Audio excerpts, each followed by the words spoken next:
GST రేట్ల తగ్గింపుతో దేశంలో కార్ల అమ్మకాలు జోరుగా సాగుతున్నాయి.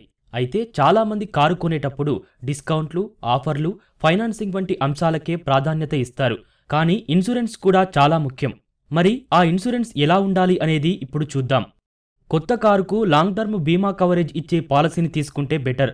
దీనివల్ల పాలసీ రెన్యువల్ కోసం ప్రతి ఏటా ఆలోచించాల్సిన అవసరం తప్పుతుంది. దీనితో పాటు ఏటా పెరిగే ప్రీమియం వల్ల మీపై అదనపు ఆర్థిక భారం పడదు. ప్రస్తుతం కొత్త కార్లకు చాలామంది 3+3 ఇయర్స్ పాలసీలను తీసుకోవడానికి మొగ్గు చూపుతున్నారు.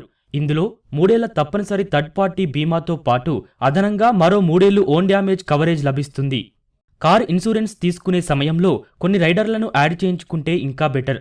Zero depreciation, road side assistance, return to invoice వంటివి ప్రయోజనకరంగా ఉంటాయి.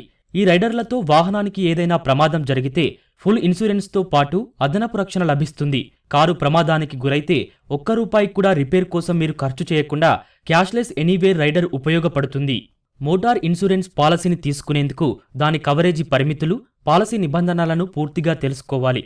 వెహికల్ మెయింటెనెన్స్, డ్రైవింగ్కు అనుగుణంగా ఏ రైడ్లను ఎంచుకుంటే మంచిదో ఎక్స్పర్ట్లను అడిగి తెలుసుకోవాలి. క్లెయిమ్ సెటిల్మెంట్ ఆప్షన్ నిబంధనలను పూర్తిగా అర్థం చేసుకోవాలి. మీరు ఉండే ప్రాంతంలో నెట్వర్క్ గ్యారేజీలు ఉన్నాయా లేదా అని నిర్ధారించుకోవాలి. స్వల్పకాలిక, దీర్ఘకాలిక ఇన్సూరెన్స్ పాలసీ ప్రీమియాన్ని పోల్చి చూసుకోవాలి. ఇలా పూర్తి క్లారిటీతో వాహన బీమా తీసుకుంటే మీకు డబ్బు ఆదాతో పాటు కార్ డ్యామేజీపై ఎలాంటి భయాలు ఉండవు.